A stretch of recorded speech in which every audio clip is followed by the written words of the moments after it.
दुनिया में ऐसे बहुत से अनोखे और जानलेवा केमिकल्स पाए जाते हैं जिनके बारे में हम ज़्यादा कुछ नहीं जानते।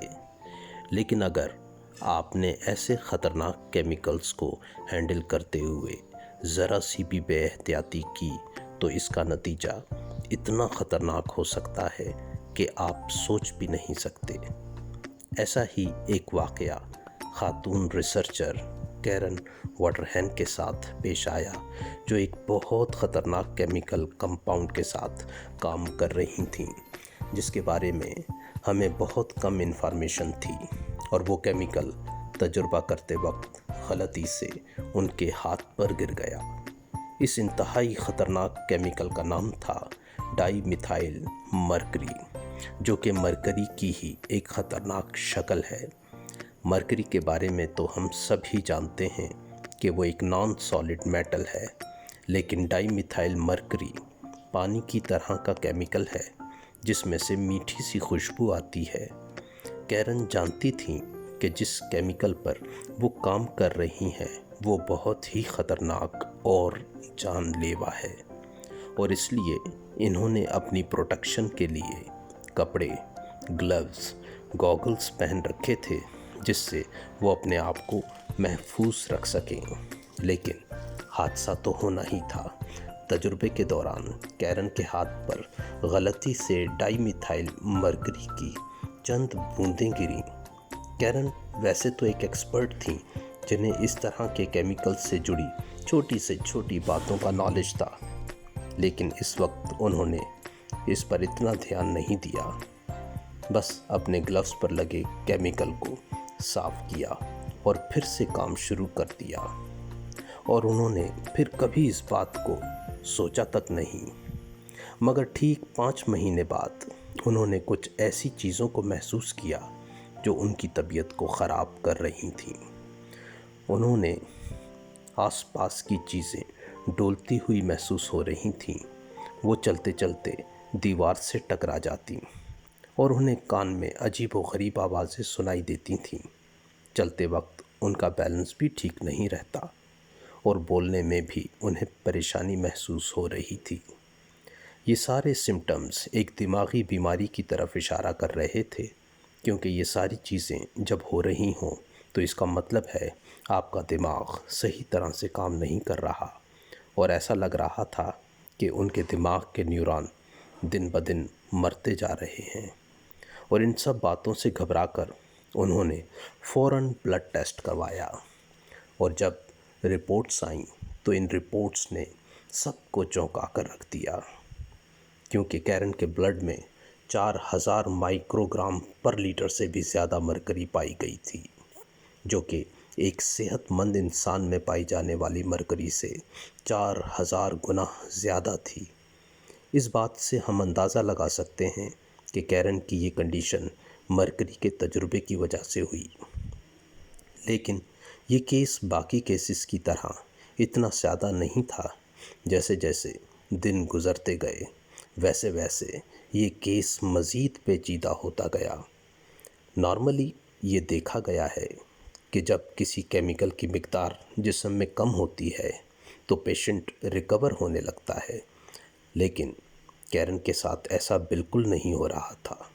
इनकी सेहत बेहतर होने के बजाय और भी ख़राब होने लगी। याद रहे कि केमिकल्स 2 तरह के होते हैं: वाटर सोल्यूबल केमिकल्स, जो आपके जिस्म से पानी में हल होकर किडनी के ज़रिए निकल जाते हैं, और फैट सोल्यूबल केमिकल्स जैसे मैरिजुआना, जिसको 1 महीने बाद भी आप जिस्म में ढूंढा जा सकता है। मरकरी भी ऐसा फैट सॉल्यूबल होने की वजह से कैरन के जिस्म के एक बहुत अहम ऑर्गन दिमाग में जमा हो गया था।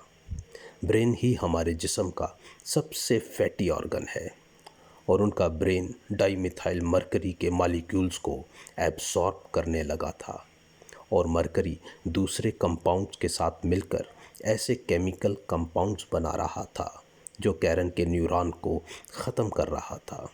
और यही वजह थी कि कैरन को ऐसी दर्दनाक सिम्टम्स को बर्दाश्त करना पड़ रहा था। जब प्रॉब्लम पूरी तरह से पता चल गई तो सवाल ये पैदा हुआ कि इतने सारे मरकरी को कैसे निकाला जाए। कैरन जिस तकलीफ़ का सामना कर रही थीं केमिकल्स के मॉलिक्यूल्स ही की वजह से थी, जो कैरन के जिस्म को तहस नहस कर रही थी। जहरीले केमिकल को निकालने के लिए साइंस में 2 टेक्निक से इस्तेमाल में आती हैं। एक तो ये हो सकता है कि फैट सॉल्यूबल मरकरी किसी तरह जिस्म के अंदर ब्रेक करके उन्हें वाटर सॉल्यूबल बना लिया जाए, ताकि मरकरी यूरिन के ज़रिए जिस्म से निकाला जा सके।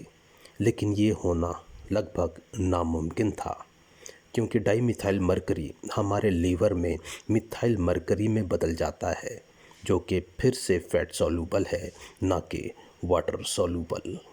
और अब दूसरा और आखिरी रास्ता यही बचा था, जिसे मेडिकल साइंस में कहते हैं ग्लेशियन प्रोसेस। केमिकल ग्लेशियन का मतलब एक बड़े वाटर मॉलिक्यूल जैसे कैल्शियम के अंदर छोटे फैट सॉल्यूबल मॉलिक्यूल को एब्सॉर्ब कराकर वाटर सॉल्यूबल मॉलिक्यूल को यूरिन में से निकालना जाता है, ताकि इसके साथ फैट सॉल्यूबल मॉलिक्यूल भी निकल जाए। हुआ भी कुछ ऐसा ही। कैरन के दवा लेने के बाद अगले ही दिन कैरन के पूरे जिस्म में मरकरी का लेवल 60 गुना से भी कम रह गया था। लेकिन ये काफ़ी नहीं था, क्योंकि सबसे ज़्यादा मरकरी इनके ब्रेन में जमा हो चुका था, जिसको निकालना तकरीबन नामुमकिन था। पहली बार सिम्टम्स को देखने के 3 हफ्ते बाद कैरन की तबीयत इतनी ख़राब हो गई थी कि वो अपने किसी भी बॉडी पार्ट को मूव नहीं कर पा रही थीं, यहाँ तक कि वो अपने इमोशंस और फीलिंग्स को भी एक्सप्रेस नहीं कर पा रही थीं। लेकिन एक दिन उनके हस्बैंड और स्टूडेंट ने उनकी आंखों से आंसू निकलते देखा, और बिना किसी एक्सप्रेशन और इमोशन के। डॉक्टर से पूछने पर पता चला कि रिपोर्ट्स के मुताबिक कैरन दर्द को भी महसूस नहीं कर पा रही। और फिर 8 जून 1997 को वो दिन आया जो नहीं आना चाहिए था। इस दिन कैरन हम सबको छोड़कर जा चुकी थी। ये हम सब के लिए एक दुख की बात थी। उस वाक़ये के बाद डाईमिथाइल मरकरी के हसूल को और मुश्किल बना दिया गया, ताकि ये हर एक की पहुंच से दूर रखा जाए। आपको ये वीडियो कैसी लगी ज़रूर बताइएगा, और हमारे चैनल को लाइक भी कीजिएगा, और कमेंट में हमें बताइएगा कि हमारी ये वीडियो आपको कैसी लगी।